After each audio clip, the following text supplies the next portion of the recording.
හොඳයි.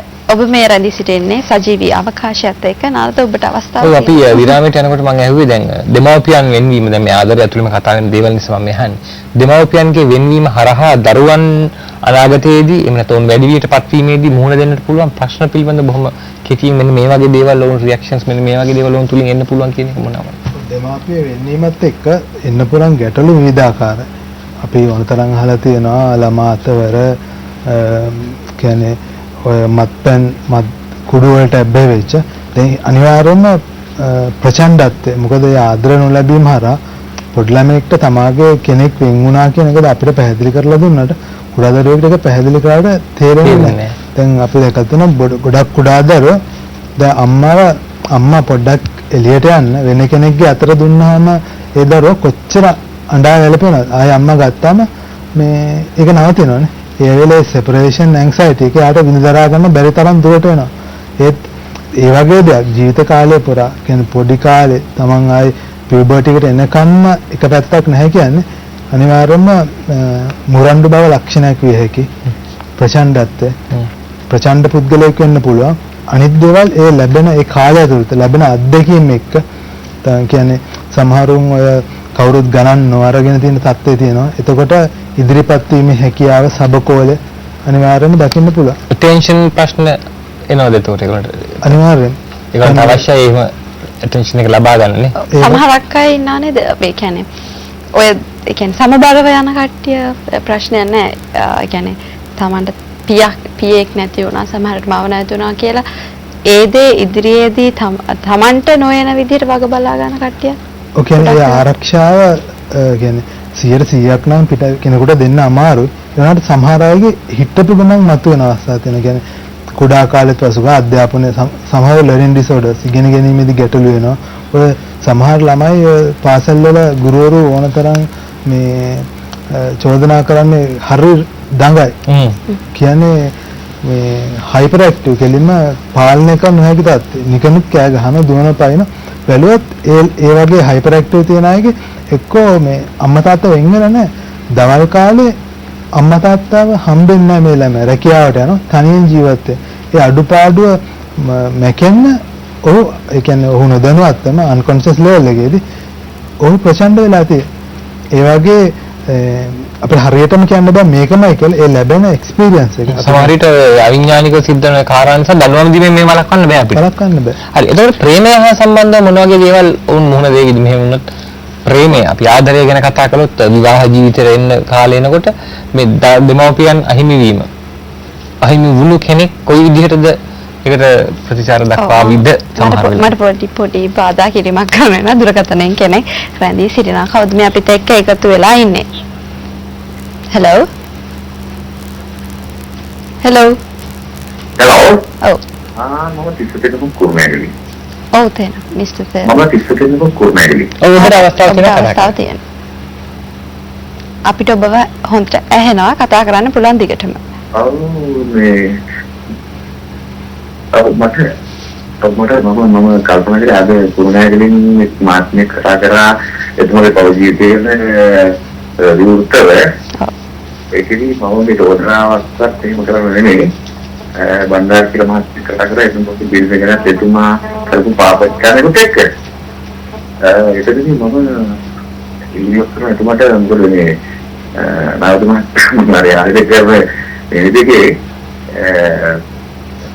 එතුමාට මම කියන්නේ මේ තියාගෙන හිටියා මේක කියපු දෙය ගැන මම කතා කරපු බණ්ඩාර මහත්තයාට චෝදනාවක් කරන්නේ එතුමත් මම හිතන්නේ හිටවලදී ඒ ප්‍රශ්නයට බොහොම සංවේදීව මම පෙරවැල් විසිරලා තියෙනවා මගේ බිරිඳට මෙහෙම කෝල්ස් එනවා ඒක මම කියන්නේ බොහොම ඒකම ඒකක් වෙන්නේ නැති සමහරට නමුත් මේ ප්‍රශ්නේ මම හිතන්නේ මම තුමකට හැමෝටම මේ නරඹනායේ දෙගීමක් කරලා මේ වගේ ප්‍රශ්නයක් පෞද්ගලික ජීවිතේ මේ ලෝකයේම රටම බලාගෙන ඉන්නතුව අදාළ ආයතන තියෙනවා ඒවට කතා කරලා නැත්නම් ඉතුරුට කතා කරලා මේ පස්සේ ඉස්ස ගන්නවා හැරෙන්නේ මේ දෙකම හොඳ නැහැ කියලා කරලා මම හිතන්නේ එතුමා නමුත් මොනවද බංගර මාත්‍ය බොහොම සංවේදී කෙනෙක් හැටියට ඒක පාපොච්චාර කරනකොට මගේ ගෞරවය තියෙනවට එතුමත්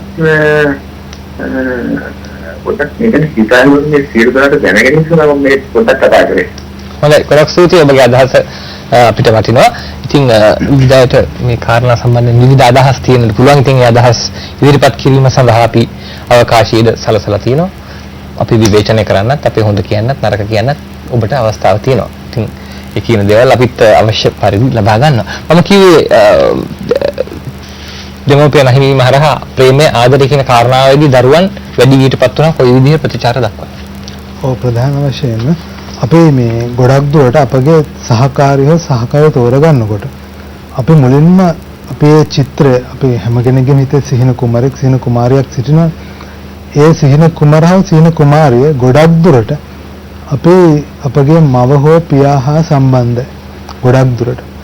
දැන් ඒ අඩුව පුරවන්න එතන කවුරුත් නැති වුණාම තෝරා ගැනීමේදී අනිවාර්යයෙන්ම එක පැත්තක් විතරයි තෝරා ගැනීමේදී එතන යම් අඩුපාඩුවක් තිබෙනවා. කියන්නේ අපි කියන කොන්ෆ්ලික්ට් එකක් කියලා. ඔහුට එකවර තීරණයක් ගන්න අමාරුයි මම මේ මගේ තෝරා ගැනීම හරි වැරදිද කියලා. මොකද ඔහුට නැහැ චිත්‍ර තිබුණත් ඒ චිත්‍ර පැහැදිලි නැති චිත්‍රයක් තියෙන. ඒකයි දෙවෙනි එක. දැන් අපි කන්ඩිෂන්ස් කියලා දෙයක් තියෙනවා අපේ ජීවිතේදී. ගෙදරදී හැදිච්ච ගෙදරදී අපි කන බොන විදිය නිදා ගන්න වෙලාව ඒ ගොඩක්ම පවුලේ තිබ්බ නීති පවුල් නීති කියලා ඒ කියන්නේ කෝප් විත් ක්‍රයිසිස් කියලා කියන ගැටලුවකදී මුහුණ දෙන හැටි ඒවා අපි දෙමාපියන්ගෙන් ඉගෙන ගන්න දේවල්.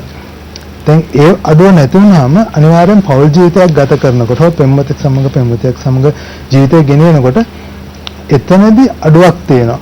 කියන්නේ ඔහු කියන්නේ දුර්වලකමක් දක්වන ඔහු ඇය දුර්වලකමක් දක්වන ඒ ගැටලුව වලට මුහුණ දෙන්න. මොකද දේවල් දැකලා නැහැ. කන්ඩිෂන්ස් හැදිලා නැහැ. සමහරවිට පිටින් හැදිච්ච වැරදි කන්ඩිෂන්ස් තියෙනවා.